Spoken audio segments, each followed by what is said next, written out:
Blessings and welcome forward to Reasonings Right at the Tree of Life. I'm your host, the great owl, Jerome Butler, in the presence of my co-host, brother Ramon Singh. Perfect love. Perfect love. Yes, brother Singh. This series is a long one. And the attributes of love, it's a lot. It's a lot on the positive side, which is the things that we should do, we ought to do, and is good in doing.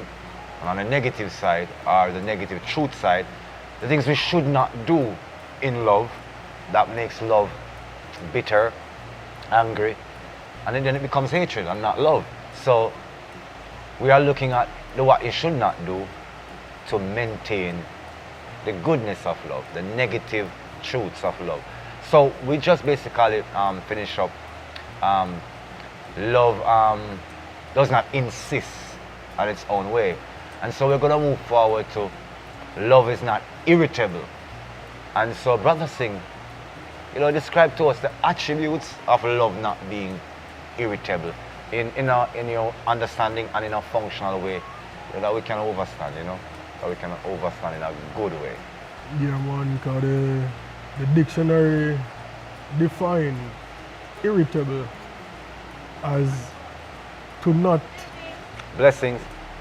define it as to be easily annoyed.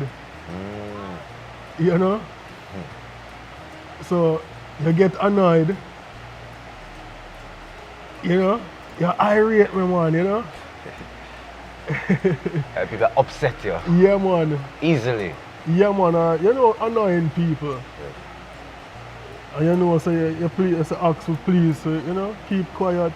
I'm still annoy you, So love not easily annoyed. Yeah.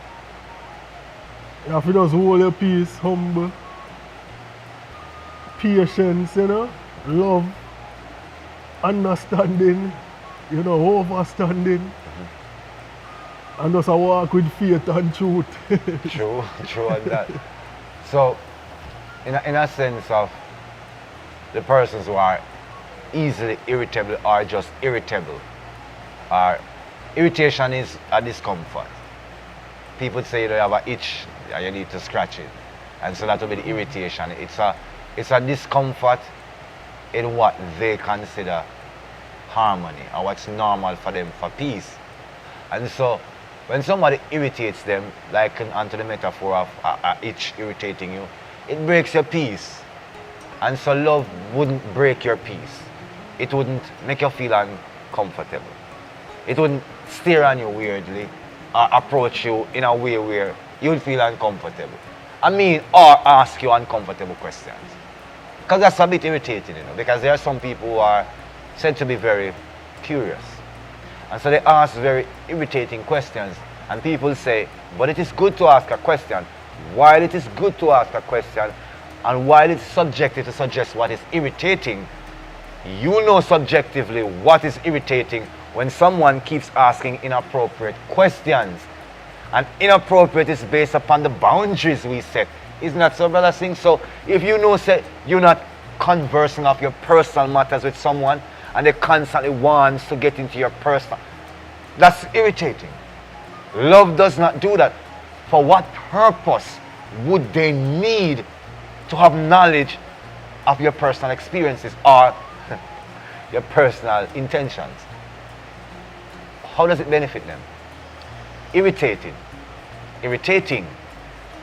They are distracting, disorienting. When they're around you, you don't think clear in the head. You don't act properly. You lose it a little. Before you used to calculate things properly, but when they're around, you can't hold it together because they are irritating. And some are deliberately irritating. And if they're deliberately irritating, well, you know that is hurtful and hateful behaviors devoid of love. Brother Singh. Yeah, man.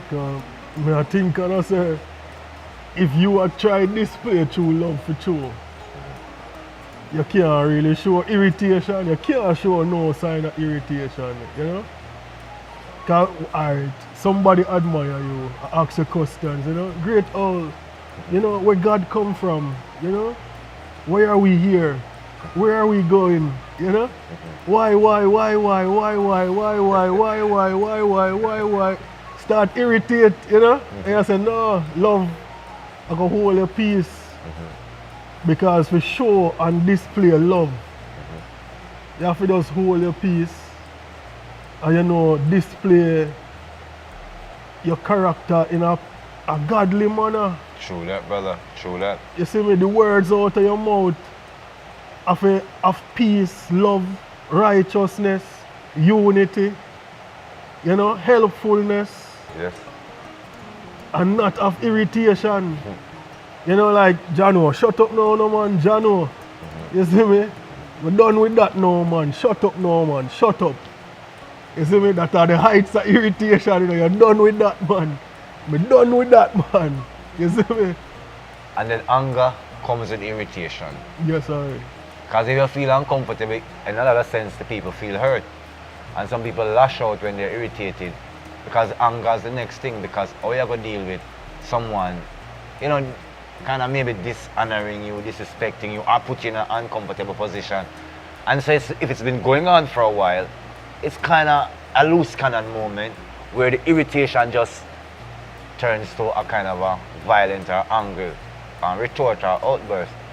And a little bit adds up over time. So developing a state of mind where you can deal with irritation. Because if it's intense, like somebody's constantly asking me 1,000 questions. Let's use your scenario, like somebody's constantly asking me so many questions that it is, I would say, defeating the purpose of being in my presence and understanding something in my presence. Because my understanding of the value of one's presence, yes, you have a million questions. But I learned that one of the best things to do is to find out how the person that you are in respect of operates. How things operate around them, if that's a better way. If it's not so centered around them, let's just say how things operate. So I come on, Brother Singh, I have to learn how him operate to know that there's an appropriate time, Brother Singh, to ask certain questions, right? Because I can clearly see that right this moment now, you're in a quiet meditation. And it's a man who are made, so you say, oh, so great old. It's a man where certain times his mind is apt and open for the communication. But when you see him in the quiet moment, because he's always communicative, a quiet moment for him is actually a moment of non-communication in verbally. So when we talk about non-verbal communication, a person many times see me and sometimes I'm not in the mood to speak, not because I am irritated, but I'm actually in a mood of silence. And remember, I'm a very communicative person. So if this person is very communicative and I'm not speaking, don't take offense to it. It's just that it's a timing. But this is how we know to reduce the certain level of irritation. In that case, I would just show a person that, you know, so really and truly, in this moment, I'm not really in that state of mind. Because right now, I came here with my brother and my sister and with my family. And my family just came to have a little time by the river. I was just here in the park to listen to the birds. I just have a picnic. I don't want to take on a deep metaphysical or spiritual reasoning upon the origins of creation. You understand me? But on Wednesdays to Fridays, you can find me at the Tree of Life, or from Mondays to Thursday, you can catch me, you know, on my avenue where there's like a reasoning going on. That is reducing the irritation, making a space where the other person don't have to feel that you have shortchanged them or you're dismissive and hence disrespectful. So you can find ways in which to make the other person understand that the timing might be wrong, or there is a, as I was saying previously off here, there's a structure around how things operate. And if they can understand that, I think it will reduce their need to be annoying, you know? Yeah, man. What come to my mind is sometimes the people we are most annoyed with and irritated with is the people closest to us. Because in reality, if no one is around you, Yes. the only people you're going to be annoyed with is yourself. You see me? True. True. The most, you know? Yes. But if you're around people, it will nice at first, you know, and then probably bad habits of the person start annoy you. This person with them bad habit again, and you start focus on the bad habit. You're annoyed with this person bad habit. Every time this, it could be your best, most of the time, you know, your best friend is your worst enemy. Yes, You they see can me? show up the worst about yourself or your fears as well. Yes, too. I. And those annoyance, what the people, them personality are just bad habits are just something just annoy you about them. Yes. You see me?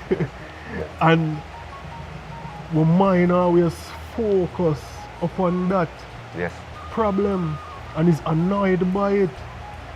So the most I show we say, don't be annoyed by that. Don't think about that. Love is not easily annoyed. You see me? We're not annoyed by people, habits and them things there. Yeah. You see me? I love we feel free. So we mind and thought well enough to be annoyed. Yes. Because me I remember me have a brethren, you know. And we apart every day. You see me? Me remember Gerard, you see me? Yeah, yes, yes, We yes. apart every day, man, you see me? But what? If you apart with somebody every day, you will start get annoyed with certain things. Yes. You see me? No matter, no, well, in my experience, no matter who you apart with. I'll agree with you Could on be that. your father, your mother, your brother, anybody. Yes. For you're super close with them Yes. and you observe them every move, every day and everything every day, things are gonna start pop up and start annoy you. You see me? Children, Yes. you see me? Your children, your things about your children and why this child always annoy me when I'm doing this work. You know? Annoyed. You know? Why my wife always disturb me doing this, you know? Annoyed. We not feel easily annoyed. It's a true thing.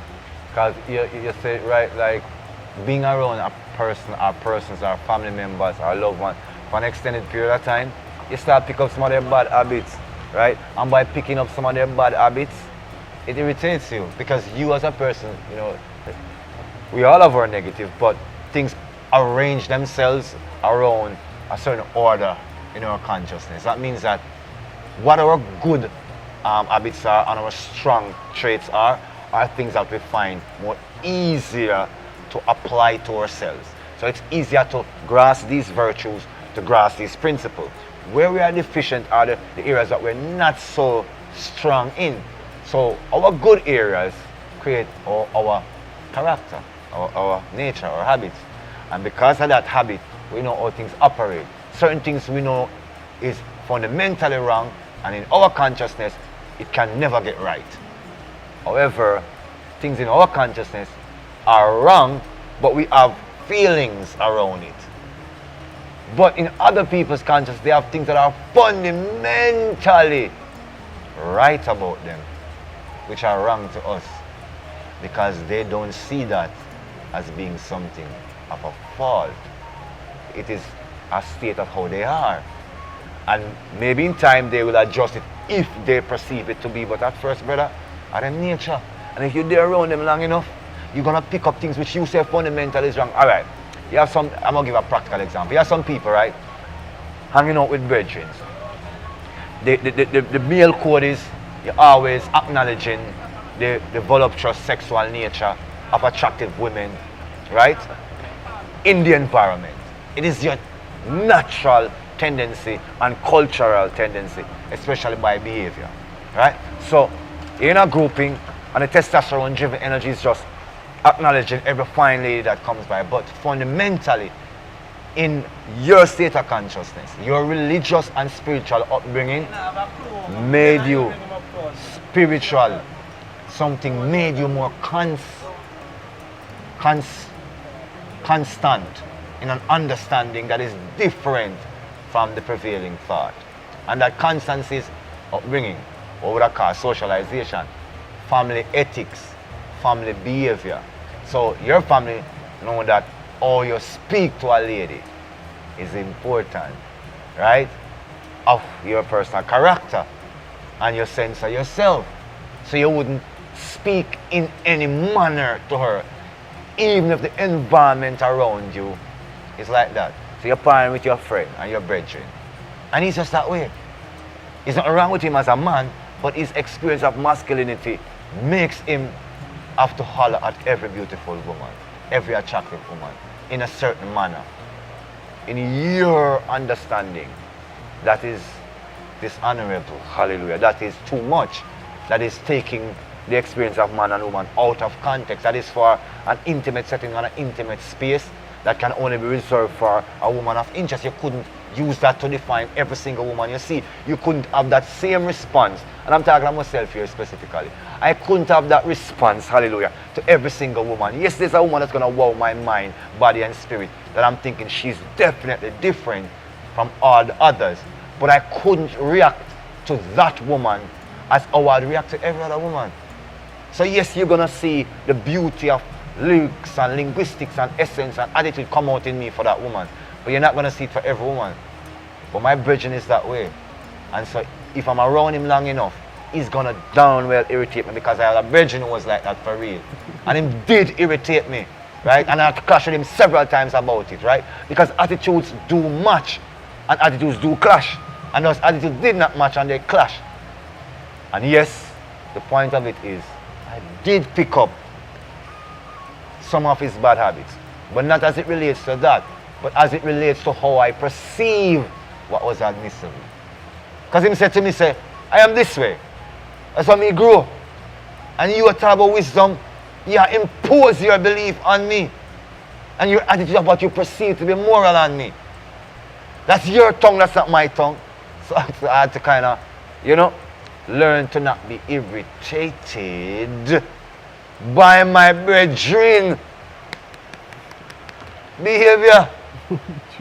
Because it was irritating to me, because I don't define attraction like that. But understanding myself, he taught me that. Right?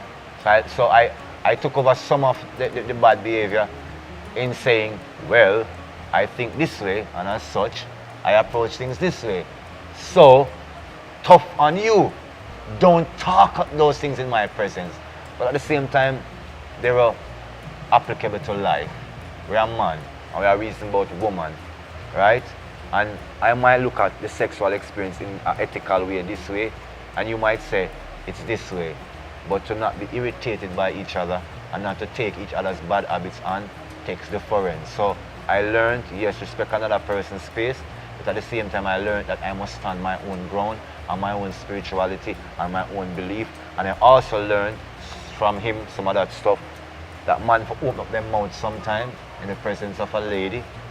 You don't have to do it derogatorily, but open up your mouth and let a woman feel appreciated as a woman. And I don't have to think it's self-righteous of me to do that, or like it's lust, So that's how I've learned to deal with my irritation in a literal practical sense, brother, because I don't like people who depend on certain realms all the time. You're there around them, all them are talking about money, or sex. You understand me? Yeah, we can't deal with certain things. But I forgot part of this stuff, brother. Yeah, man. At that way, sometimes now we have to stay away from certain things and people. Or just irritate we, just annoy we. And people you don't know not of God and don't want nothing to do with God, But it would be like friends of the past, same way too. Even friends of now, sometimes you have to just even understand them and say, boy, this is how this person steer, this is how them think. That will go on, and it not gonna annoy me, yes. It not gonna irate me, you see me? I pre-love. So from you understand, how a person think, then it not gonna surprise you and disturb you. Like you just have to anticipate it and say, see it come now, Yes. So you can even turn it into a joke.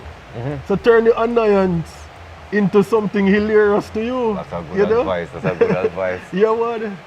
You know what? I have to say, Brother Singh, you said it in a perfect way.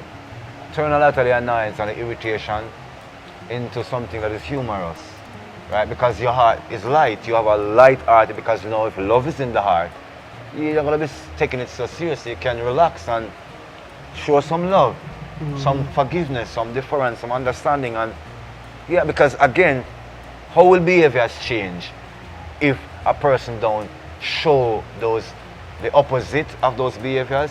Because if we're talking about changing bad behaviors, if we don't show them good behaviors, how would they see an example, to be able to change a bad behavior? So even though we are irritated I'm a little offset. Because a few moments ago, the people that I observe, had a little loss of my train of thought. And I'll explain it because I'm in the present. That individual, I've known him for a long time, right? And it's a person that is a little, every time we're in his presence, it's a little ego competition. So we're on the video here, and he has to be heard. He has to make his car be turning be an issue because everybody else that passed before were no issue. But he had to make an issue because it's an issue, because I live in this community. And so in taking on him look outburst for a second, I lost my train of thought. And it did irritate me for a little. In actuality, it did irritate me. And you recognize it. I don't know if you did, right? But the essence of it is that if we can turn the moments that will irritate us and challenge us into something more like, not fixating on it, like you were saying, and just concentrating on the moment you're in, why you are in that moment. And we are here to share a word of love to go beyond it. So if I was to just fall victim to it, then I would have very much not learned anything. Right? So in real time we are being tested, and that's how our virtues are.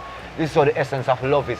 You have to have someone to explain or be possessed or be manifest of that, which is the opposite of where you are. If you're in the darkness, it's good to see someone in the light. And if you are the person in the light, and that person's in darkness and it's irritating to you, being the light is the only way you're going to mitigate that irritation and get them out of that irritating ways of being, or able to understand why it is irritating in the first place. It's by being the light that you are. You cannot give pound for pound. If you repay evil for evil, well, obviously there won't be any good. And if you repay bad for bad, obviously there will be no real good, right? There will be no goodness. So in not being easily irritated is recognizing that sometimes things challenge your fears and your phobias, your misunderstanding, because things are born over time. We develop misunderstandings, phobias, shortcomings, short-sighted thinking over time. And when people come and mash your can, in your moment, them come and stand up in front of you. On your video in the public space, they try to get a moment in to distract you, to throw you off, to say I am present. Remember we're talking about being present and letting people know? But it wouldn't irritate you, brother. It would irritate me.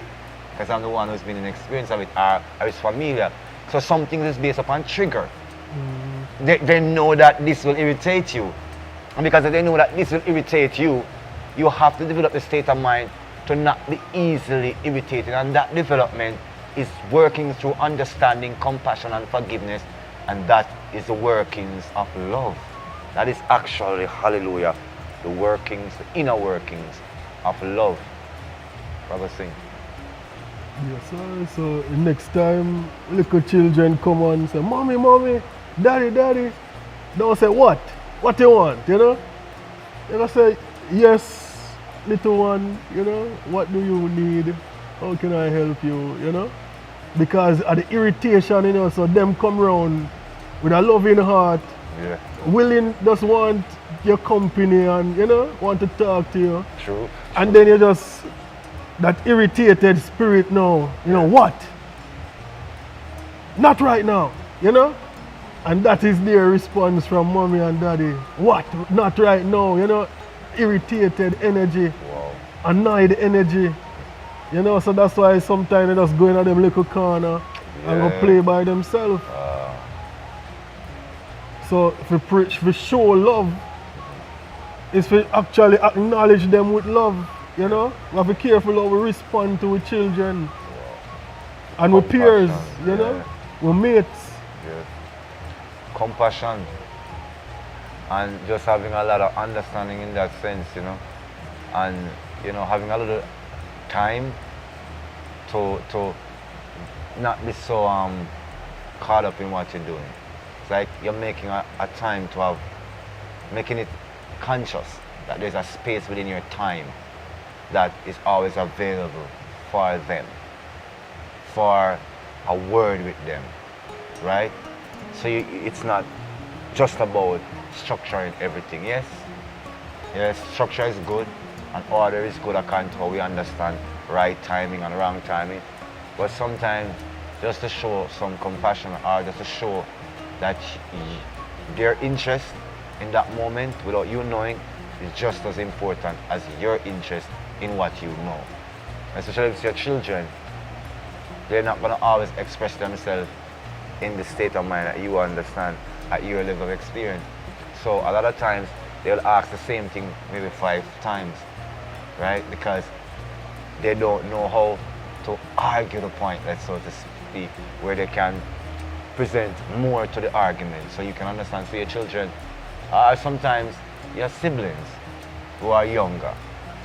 When they're asking you for things, sometimes they're irritated because we're always thinking that they just want something. But the Spirit is saying to me, Jerome, sometimes it's like you have a plan and you have an idea and you need components. Who are you going to go to help you with the components? For people you're familiar with. But if you're young and you're unsure, and this is true, would you just go and tell everybody that I'm doing this? But you would go to mom and say, Mom, can I have $20? Mom, can I have $100, right? So an irresponsible child or an irritated mom dismisses it, or irritated father dismisses it, or wants to know, or demands to know what you want the money for. But an industrious child is working on purchasing components to make their own machine, or have an idea of planting a vegetable garden, and they're trying to experiment on the potting soil. Basically, they got an idea, and they're not confident to tell you.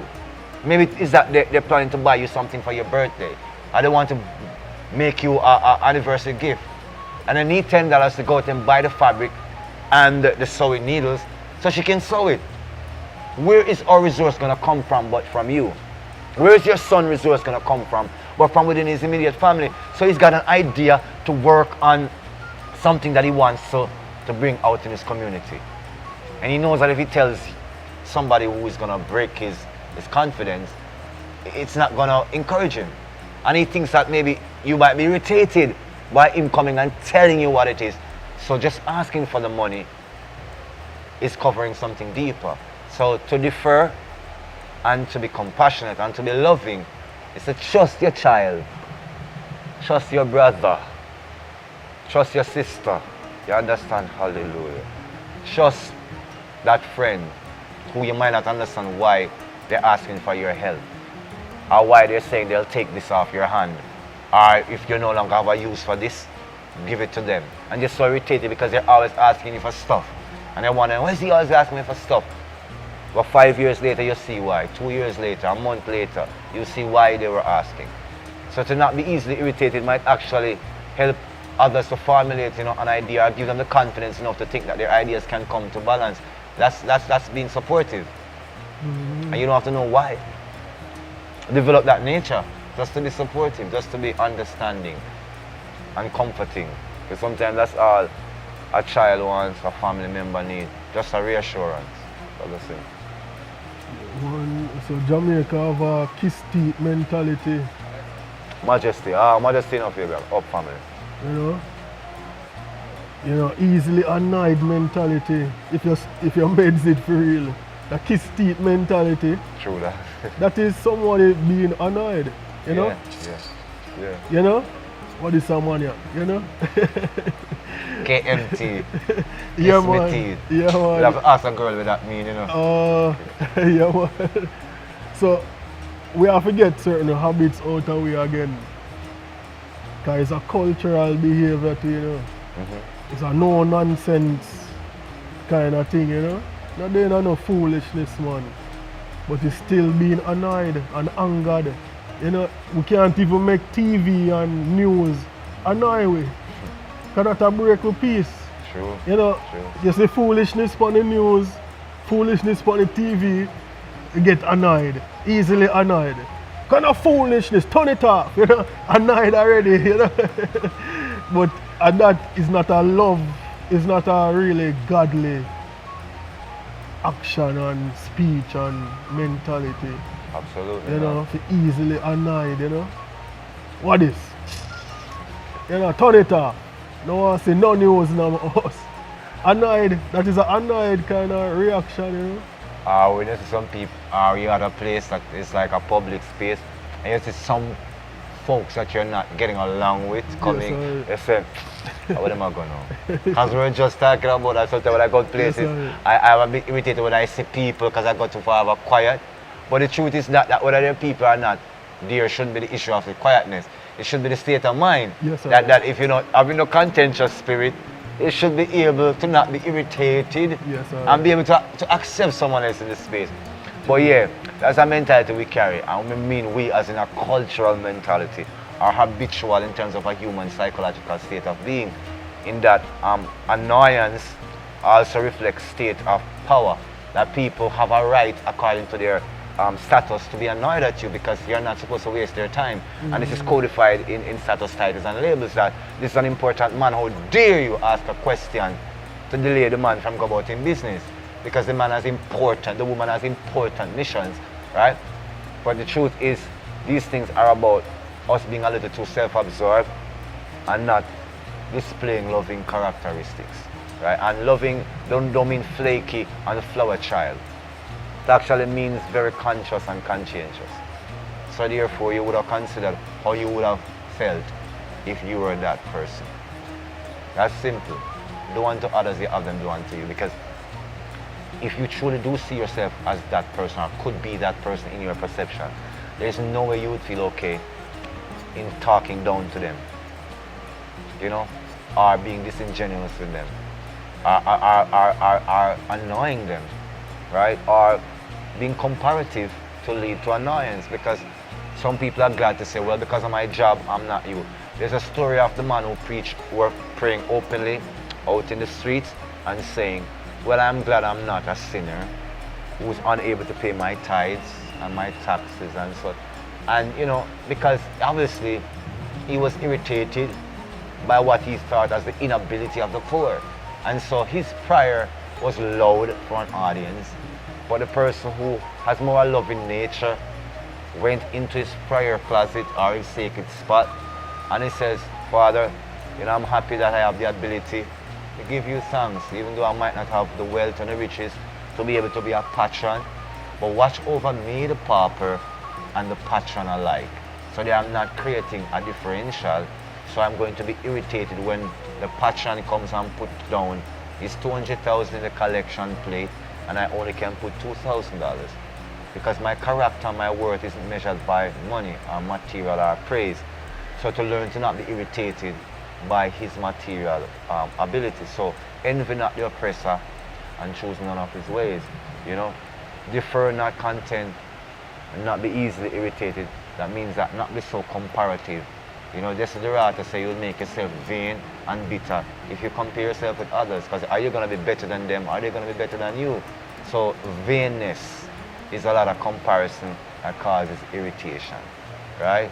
And if you're not too concerned about another person's misgivings or misdeeds because you are aware of your own abilities, then you are pleased and at peace with yourself, and hence you can be more loving, you can be more forgiving because you're not so much self-judgmental, so you don't have to judge others so much. So therefore what they say to you don't have to be taken so seriously because you don't see it as having such a heavy impact upon you. Brother Singh. Yes, sir, because even in the thought world, you might not display the irritation, you know. But the thought world, God still know what's going on, you know? Because we still might have do the right action, you know. But the heart there's in a wrong place. Yes, absolutely. It's a deep consideration, brother. So we want to bring the harmony in our physical life, like the habits and behaviors, and the thought life, the logos that inspire that, and the spirituality, which is the harmony of it all. To keep it in a way where we are more loving. And so if you're more loving and stuff happens, there was an article that say, shit happens, and you just have to deal with it. So when you're in the messed up moments of life, you're calm, cool enough, collected enough to just offer the peace, share it, expand it, and irritations like discomfort will be reduced and disappear, and a good vibration. So Brother Singh, any, closing words before we segue on out of here? Oh, you don't know. I was humble, wise, humble and wise. Have a peaceful nature, peaceful mind, and still righteous. You see me? And not quick to be irritated, not easily annoyed. But we should show love and understanding and patience, kindness, be friendly, Not be easily irritated or be quickly or easily irritating also. So having the state to differ from being irritated and being irritating yourself. Yes, sir. Because these things grow. Right? The seeds you sow are definitely the end results in what you're going to reap. So we don't want to reap no more discard and no more bad vibe. We want to reap good vibes, good energy, loving experience, loving inputs, and loving outcomes. So until next time, this has been the great old Jerome Sage Butler, Reasons right here at the Tree of Life, right here on Seala Media, with my co-host, Brother Ramon Singh. We just want to remind you to keep sharing, and subscribing to the Seala Media experience and also Tree of Life experience on YouTube. Keep supporting the Patreon page to help support the processes and the programs of keeping these videos coming towards you. And also Vizio.com/mini healing therapy sessions /Tree Life Television Network. And just genuinely those who come to share a moment with us on our retreats. We give thanks for your presence. And the people who are actually on all the social media platforms, we give thanks for your presence there. Continue to share the word in love and in harmony. Perfect love. Perfect love.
A patient love is the one who shows concern. A faithful love is the one who shows concern. You gotta live your life unlearned. A faithful love is the one who shows concern. A patient love is the one who shows concern. You got to live your life and learn.